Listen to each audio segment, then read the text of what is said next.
Baik, di modul 8 kita akan belajar terkait dengan analisis gerombol.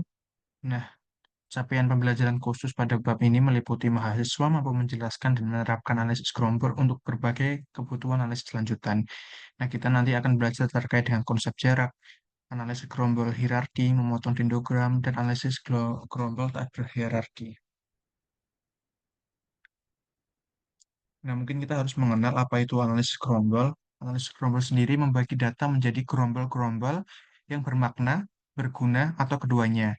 Jika tujuannya adalah gerombol yang berwarna, maka gerombol harus menangkap struktur alami data.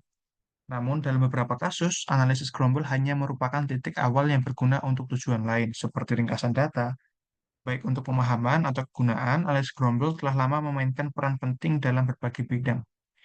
Nah, ada banyak penerapan analisis gerombol untuk masalah-masalah praktis. Kita dapat memberikan contoh spesifik yang disusun berdasarkan apakah tujuan pengelompokan adalah pemahaman atau kegunaan. Nah, analisis gerombol pada dasarnya ini merupakan analisis klasifikasi. Di dalam analisis klasifikasi, kami mengalokasikan pengamatan ke sejumlah gerombol atau populasi yang telah ditentukan sebelumnya. Nah, dalam analisis klaster, baik jumlah gerombol maupun gerombol itu sendiri diketahui sebelumnya. Ini ada beberapa jenis penggerombolan. Coba kita next ke bab pertama. Nah, bab pertama ini merupakan konsep jarak. Nah, jadi dalam analisis gerombol kita sering mengenal dengan konsep jarak atau kemiripan sebagai dasar dalam analisis klaster atau gerombol untuk menentukan seberapa mirip atau berbeda dua objek. Nah, beberapa ukuran jarak yang umum digunakan antara dua objek atau vektor pengamatan adalah sebagai berikut. Nah, yang pertama jarak Euclidean, yaitu mengukur jarak lurus antara dua titik dalam ruang multidimensi dengan formula sebagai berikut.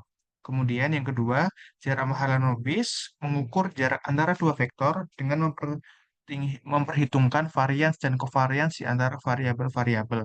Kemudian jarak Minkowski, yaitu generalisasi dari jarak Euclid yang memungkinkan berbagai nilai parameter R untuk menentukan jenis jarak yang digunakan. Misalnya R sama dengan 2 menghasilkan jarak Euclid. Kemudian ada jarak city block atau biasa dikenal Manhattan, menghitung jarak sebagai jumlah perbedaan absolut pada setiap dimensi. Kemudian ada jarak Chebyshev, yaitu menghitung jarak sebagai perbedaan maksimum antara dua vektor pada setiap dimensi. Dan yang keenam ada jarak Canberra, digunakan untuk untuk variabel non negatif dengan rumus yang memperhitungkan besar relatif perbedaan antar elemen. Kemudian ada koefisien Jaccard, ini digunakan untuk data biner, mengukur kesamaan berdasarkan atribut yang dimiliki bersama. Dan ke-8 ada koefisien Dice, serupa dengan Jaccard, tetapi memberikan bobot dua kali lipat pada kecocokan. Nah, selain itu, koefisien lain seperti Russell-Rowe, Euler, dan Pi juga digunakan untuk mengukur kemiripan dan asosiasi antar objek berdasarkan variabel biner. Nah, skala pengukuran variabel penting dalam menentukan jarak antar objek karena perubahan skala dapat mengubah hasil analisis. Nah, untuk menghindari pengaruh skala, variabel seringkali distandarisasi dengan menggunakan rata-rata dengan mengurangkan rata-rata dan membaginya dengan standar deviasi. Nah, selanjutnya terkait dengan analisis gerombol berhierarki.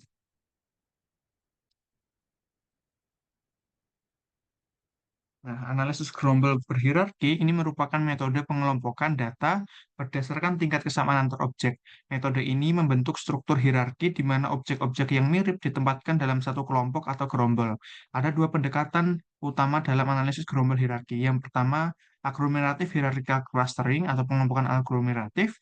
Proses ini dimulai dengan setiap objek sebagai satu gerombol individu dan secara bertahap menggabungkannya menjadi gerombol yang lebih besar. Nah, proses ini terus berlanjut hingga semua objek tergabung dalam satu gerombol besar. Hasil akhirnya divisualisasikan dalam bentuk dendrogram, sebuah diagram yang menunjukkan bagaimana gerombol-gerombol ini terbentuk. Kemudian pendekatan yang kedua yaitu divisive hierarchical clustering atau pengelompokan divisif. Kebalikannya dari metode aglomeratif, pendekatan ini dimulai dengan semua objek dalam satu gerombol besar yang kemudian dipecah secara bertahap menjadi gerombol-gerombol yang lebih kecil hingga setiap objek menjadi satu gerombol sendiri. Nah, langkah-langkah dalam aglomeratif yang pertama yaitu inisialisasi, yaitu setiap objek dianggap sebagai gerombol tersendiri. Kemudian yang kedua menghitung jarak, yang ketiga penggabungan gerombol, dan yang keempat iterasi. Nah, iterasi ini langkah mengulang hingga semua objek tergabung dalam satu gerombol besar.